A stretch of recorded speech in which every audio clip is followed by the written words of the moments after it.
அஸ்ஸலாமு அலைக்கும். எல்லோரும் எப்படி இருக்கீங்க? நான் ஹெச்ஆர் சமையல். இப்போ ஒரு அருமையான முட்டை கிரேவி எப்படி செய்கிறதுன்னு பார்க்கலாம். அதுக்கு தேவையான வெங்காயம், தக்காளி, பூண்டு, சின்ன வெங்காயம் கூட பெரிய வெங்காயமும் கட் பண்ணி வச்சுருக்கேன். ஒரு 2-3 தக்காளி உங்களுக்கு தேவைக்கு தகுந்த மாதிரி, கிரேவிக்கு தகுந்த மாதிரி, கொஞ்சம் கொத்தமல்லி, கொஞ்சம் கருவேப்பிலை, முட்டை நம்ம தேவையான அளவு நான் ஒரு 6 முட்டை எடுத்து வச்சுருக்கேன். இதெல்லாம் எப்படி செய்கிறதுன்னு பார்க்கலாம். இப்போ மிக்ஸி ஜாரில் 1 ஸ்பூன் சீரகம், 1 ஸ்பூன் அளவுக்கு மிளகு, கூடவே இதை கட் பண்ணி எடுத்து வச்சுருக்கிறேன் வெங்காயம், தக்காளி எல்லாம் போட்டு நல்லா அரைச்சிடலாம். 1 ஸ்பூன் அளவுக்கு சோம்பு, தக்காளி, ஃப்ரெஷ்ஷான கொத்தமல்லி, கொஞ்சம் கருவேப்பிலை, ஒரு கொத்து எல்லாம் போட்டு மிக்ஸியில் அரைச்சிடணும்.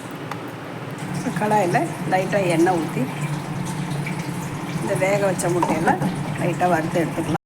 கடாயில் எண்ணெய் காஞ்சதுக்கப்புறம் எண்ணெய் காஞ்சோடனே கொஞ்சம் மஞ்சத்தூள், கொஞ்சம் மிளகாய்த்தூள், லைட்டாக கொஞ்சம் சால்ட்டு, இதை சிம்மில் வச்சு கருக விடாமல் முட்டையெல்லாம் இந்த மாதிரி மசாலா கீறி வச்சுருக்கேன். லைட்டாக 2 கீரல் போட்டு எடுத்து வச்சுருக்கேன். இதெல்லாம் இப்போ சேர்த்துடலாம். இந்த மசாலா எண்ணெயில் மஞ்சத்தூள், மிளகாத்தூள்லாம் போட்டு மசாலாவோட சேர்த்து முட்டையை லைட்டாக இப்படி வறுத்து எடுத்துக்கலாம். இது கொஞ்சம் இப்படி ஃப்ரை பண்ணி எடுக்கும்போது டேஸ்ட் ரொம்ப நல்லா இருக்குங்க, மசாலாவோடு சேர்த்து இப்படி பரட்டி எடுக்கும்போது.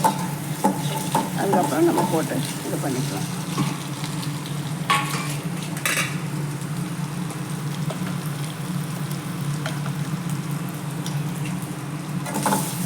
சும்மா ஒரு 2 நிமிஷம் இப்படி எண்ணெயில் வதக்கி எடுத்துக்கலாம்.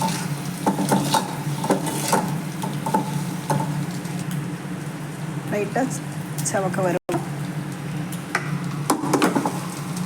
இப்போ கடாயில் இன்னொரு கடாயில் கொஞ்சம் எண்ணெய் ஊற்றி முட்டை மசாலாவுக்கு ரெடி பண்ணிடலாம், தாளிச்சிடலாம்.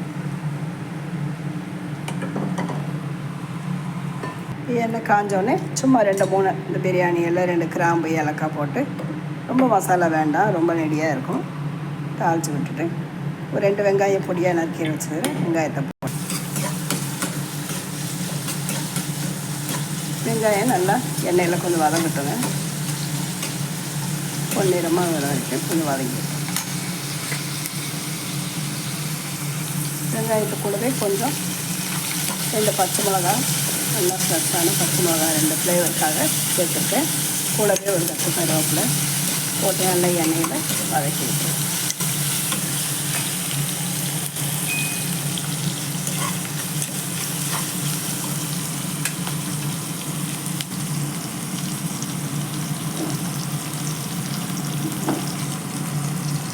மசாலா இங்கே ரெடி பண்ணி வச்சுருக்கேன். வெங்காயம் நல்லா பொன்னிறமாக வதங்கிடுச்சுங்க. இப்போ மசாலா போட்டுலாம் அரைச்சி வச்சுருக்கிறேன். இந்த வெங்காயம், தக்காளி, பூண்டெல்லாம் அரைச்சி வச்சுருக்கோம். இந்த கிரேவியை போட்டுடலாம்.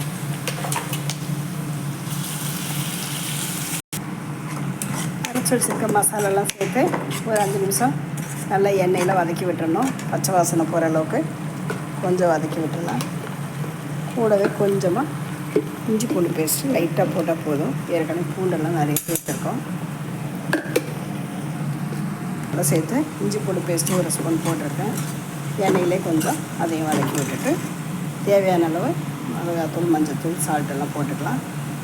சால்ட்டு தேவையான அளவு போட்டாச்சு. மஞ்சத்தூள் 1 ஸ்பூனு, ஒரு 1/4 டீஸ்பூன், மிளகாத்தூள் காரத்துக்கு ஏற்ற மாதிரி, மிளகாத்தூள் நான் 2 ஸ்பூன் போட்டிருக்கேன். நீங்கள் காரத்துக்கு ஏற்ற மாதிரி போட்டு எண்ணெயில் நல்லா வதக்கி விட்டுடலாங்க. இது ஒரு 5 நிமிஷம் இந்த மசாலாலாம் எண்ணெயில் வதக்கி வேக விட்டுடலாம், பச்சை வாசனை போகிற அளவுக்கு.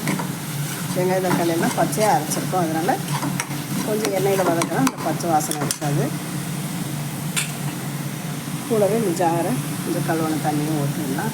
அரைச்சிட்டு கொஞ்சம் ஒரு 5 நிமிஷம் கொதிக்க விட்டுருவோம்.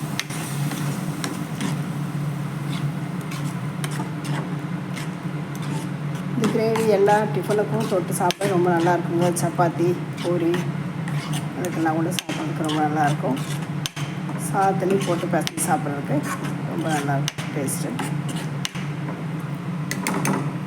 ஒரு ரசம், சாம்பார்லாம் வச்சுட்டு கிரேவி போட்டு பரட்டி சாப்பிட்டிங்கன்னா ரொம்ப நல்லா.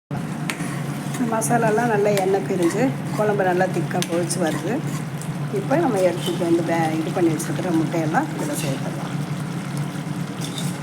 போட்டு ஒரு 5 நிமிஷம் கொதிக்கணும்.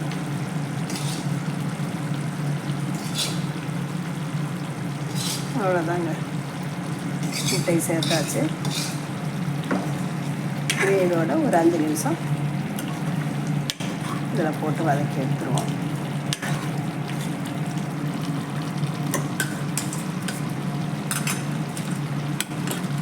கூடவே கொஞ்சம் கருவேப்பிலையும் சேர்த்துடலாம். உங்களுக்கு இந்த பெப்பர் ஏற்கனவே அரைச்சிருக்கேன், உங்களுக்கு தேவைன்னா கொஞ்சம் மிளகு போட்டு கடைசியாக வரேங்க.